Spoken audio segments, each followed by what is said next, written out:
I wrong for wrecking my cousin's life by existing, being pregnant, and choosing the same baby name? Reddit, hey Story Squad. I hope you're doing great. I'm Alex, and today we're diving into another batch of Reddit tales.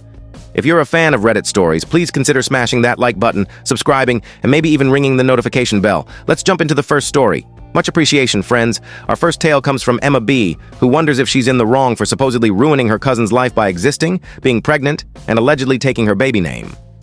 Before we dive in, a quick trigger warning. This story mentions miscarriage, so if that's sensitive for you, feel free to skip ahead. Timestamps are in the description below. Thank you. I'm Emma, 18, female, and I've always had strange tension with my cousin Sarah, 23, female. For some reason, she's always been fixated on competing with me while adoring my older sister, 24, like she's perfect. I've never understood why and stopped trying to figure it out long ago. For context, Sarah has lived with us since middle school due to her family troubles, but even then, she treated me like a punching bag, calling me useless, unattractive, and trying to make me feel worthless. For a while, it worked. I hid in oversized clothes, avoided people, and had no confidence. By junior high, I started coming into my own, made friends, developed my style, and learned makeup from my sister, embracing a cute 90s-inspired baggy look. Sarah despised it, accusing me of copying her, even though she wore hoodies, sweatpants, and clogs daily. Things escalated when I got a boyfriend at 15. He was 16. She tried to sabotage us by telling him she was better than me and that he'd prefer her. My mom had to step in multiple times, while my dad kept saying to let it go because Sarah had been through a lot. That's been her excuse forever, according to everyone.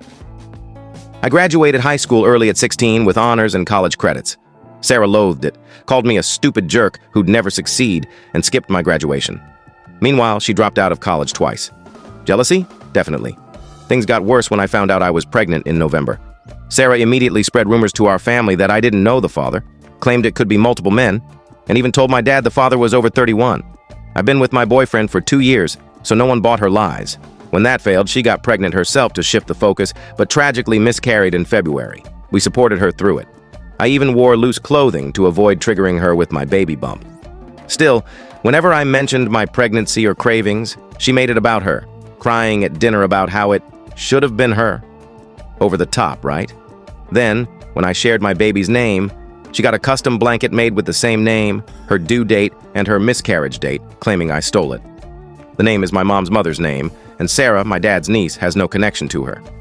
I kept the name anyway. Recently, while planning my baby shower and discussing decor and food, Sarah scoffed loudly from the living room. We ignored her. When we mentioned the baby's name again, she snapped, "A name you took from me!" I rolled my eyes. Why is she still on this? I showed my mom a custom car seat cover I ordered, and Sarah stormed in, showing off baby items she'd bought before her miscarriage, muttering about me stealing her ideas. I don't want her ideas. I already have my own stuff. My mom complimented her items to keep the peace, but when Sarah saw I wasn't engaging, she exploded. She accused me of copying her, being envious, needing to heal before becoming a mom, and even brought up my recent hormonal hygiene struggles she overheard. Seriously? We moved to the backyard with my sister, but Sarah followed, screaming that we treat her worse than her own parents did. A total lie. My parents have coddled her for years while she bullied me. My dad finally emerged from the basement, fed up with the noise. Instead of babying her, he snapped, "Sarah, enough! I love you, but what's your deal? You're always starting fights, playing the victim, and you're not a kid anymore. If you want to stay here, get it together. You're picking on a teenager who's done nothing to you." Sarah was stunned, stormed off, packed a bag, and left. Later, she texted me, "You've won. I can't keep fighting you. You've always ruined my life, even when I was with my parents. You were always the favorite, and I've always hated you. Now I feel kind of guilty." I didn't reply, and we haven't heard from her since. In an edit, Emma added, "I'm overwhelmed by your responses. Thank you for the support and advice. To answer common questions. 1. Was Sarah the youngest girl before me? Yes. She was the last girl born for 5 years before I arrived. Our family is mostly boys, so that might have fueled her feelings. 2. About being a teen mom. I turn 19 soon, have been independent since working at 15, and run a small, growing business. I live with my parents for now, but manage my life mostly. 3. Why no therapy for Sarah? My mom tried pushing for it, but my dad doesn't believe in therapy, suggesting prayer or journaling instead. It helped me sometimes, but Sarah needed professional help and still does.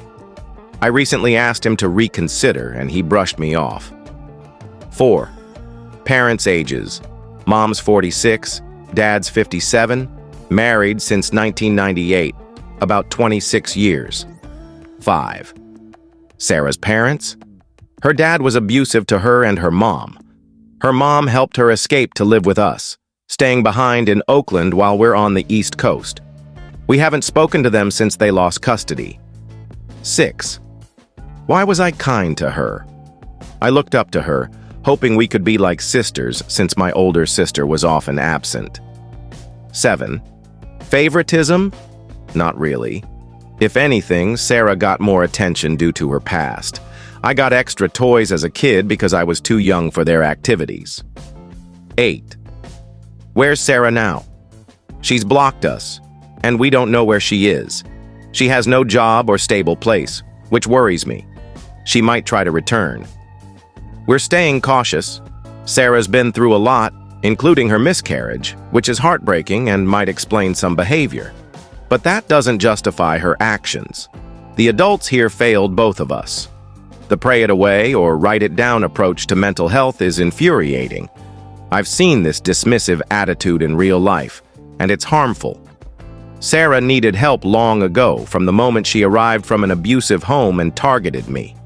The adults should have intervened instead of excusing her. I don't blame Emma for stepping back. This isn't changing soon. User Sunny Vibes quotes Sarah saying, "A name you took from me," and responds, "Girl, you mean my grandma's name? My mom's name? Get over it." Thundermoose says, "When she was yelling at you, she was projecting her own self-hatred. She's jealous, unwell, and has unresolved issues, but that's no excuse for abuse. Keep your distance." Emma replied, "Thanks, it means a lot. I wish the adults had acted sooner. I'm grateful my dad finally saw it and I'm focusing on my peace." Hidden Gem says, "Not wrong. I'm glad your dad finally stepped up, but he should have gotten her therapy years ago. Her bullying and resentment are toxic.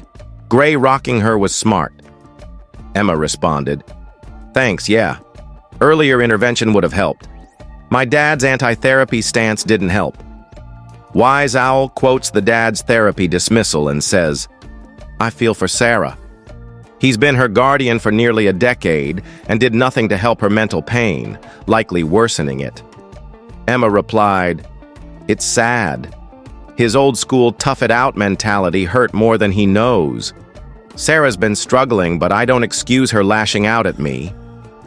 Stardino says, "You're not wrong, but your parents failed you by letting this happen. They didn't protect you, and it took this much for your dad to act. Set firm boundaries if Sarah returns." Emma later updated, Sarah came back 2 days later, drunk and high, at 1 a.m. My parents were up watching a movie. My dad, a recovering alcoholic sober since I was 14, was livid. They tried talking, but she just cried and wanted to sleep. While they stepped out for a smoke, Sarah tried entering my locked room, yelling insults and demanding to talk. When I refused, she banged on the door, saying I'd never be prettier than her and was the family's ugly outcast. I recorded it, sent it to my dad, who rushed in and told her to pack and leave by morning. Her behavior was unacceptable. My mom had a firm talk about her treating me poorly. I watched via security cameras. Petty, I know. My sister Rachel texted, siding with Sarah. "Emma, why make it so hard? She just wanted to talk." I replied, "It's 1 a.m. I'm exhausted. What do you expect?" Rachel said, "Stop playing victim. You're exhausting." I snapped back, "What have I done? I cook, clean, and try to be kind, and you two do nothing for me. You're 24, with a degree you don't use. Stop texting me." I cried. I looked up to them both. That was my limit. Sarah left to stay with a friend, begging my parents to reconsider, but they're firm. Therapy or nothing. Rachel and I haven't spoken since. I told my mom to ask her daughter what happened. I uninvited both from my baby shower. They won't be involved with my baby. My parents support me. I'm focusing on my pregnancy, business, and peace. This is my happy time, and I'm done letting them ruin it. Thanks for the support. It means everything. What a mess. I'm glad Emma's safe and standing up for herself and her baby. Her parents are finally protecting her, but it's way overdue. Therapy should have happened years ago. The mom tried but gave up when the dad dismissed it, leaving Emma to manage everyone's emotions. Sarah's trauma doesn't excuse her behavior, and Rachel's reaction is baffling. Emma seems the most emotionally mature here. What would you do as Emma? Share your thoughts below. Next story. Am I overreacting to my girlfriend attending her ex's birthday party without telling me? From the Am I Overreacting subreddit, user QuietPath325 shares. I'm 29, male, dating my girlfriend Mia, 27, for 10 months. Things are great. She's witty, smart, independent, and we've discussed moving in together next year. No big issues until this weekend. On Saturday, Mia said she was hanging out with college friends. Fine by me. I was watching a game with my brother. But the next day, I saw an Instagram story from her friend captioned, "Happy birthday, Ethan." Ethan's her ex, dated for 3 years, split a year before we met. They were serious, but she said they're on okay terms, not close. I asked, "Were you at Ethan's birthday?" She seemed caught off guard, but said, "Yeah, it was a group thing, no big deal." I said I wished she'd told me. She got defensive, saying I was blowing it out of proportion and wasn't hiding anything. But she kind of was. I don't want to control her, and I know exes can be friends, but not mentioning it feels off. I'm not accusing her of cheating, but it seems like she kept it vague on purpose. Am I overreacting? Comments varied. Some called it breakup-worthy. Others said her vagueness was shady. I think it's fine to be friends with an ex, but you should respect your relationship by being upfront. If she'd said, "I'm going to Ethan's birthday with friends," is that okay? It'd be different. Her defensiveness is telling. Cool Breeze says, "I wouldn't mind if she was honest. It's reasonable to check with your partner about exes." Her dismissal, eye roll, no apology, quick exit, is concerning. If she can't address concerns, that's a red flag. Where do you think this is headed? Share below. Final story. Am I wrong for ordering drinks on my solo trip? From the Am I the Asshole subreddit, Nurse T89 shares. I'm on a solo all-inclusive trip in Tenerife to avoid hunting for solo dining spots. The hotel has club-style seating, tables of 8 to foster community. Last night, I sat first with a glass of wine. A family of 5, 2 adults, 3 kids, joined me. The mom said, "We don't want our kids exposed to women drinking alcohol." I smiled and suggested they move tables if it was an issue, but I'd keep my wine. They noticed I was alone and made snarky remarks. When I stepped away for food, my wine vanished. A waiter checked my wristband, saying the family claimed I was underage and sneaking away from my parents. He apologized and brought a fresh glass as the family returned. Am I wrong for asking the waiter to bring a full bottle and 2 vodka shots? They stormed out when I drank the shots, an all-inclusive in Tenerife? Those kids will see worse than a glass of wine. I love the pettiness, though it's not always productive. Would you comply with their request or stand your ground? Recently, I was on a cramped budget flight from Cyprus at 2 a.m., already delayed. I was in the middle seat. A guy in front of me and a mom with a young kid, maybe 5 to 6, were ahead. The kid fell asleep, but later woke up, reached back, and knocked the guy's coffee, spilling a bit. He growled, "You need to control it." The mom apologized, saying the kid was groggy. He snapped, "It's hot coffee." They glared at each other the rest of the flight. I watched through the seat gap. Nosy, I know. The guy was a bit of a jerk, always one-upping another passenger earlier. Drama follows me. Thanks for joining, Story Squad. Your support means everything.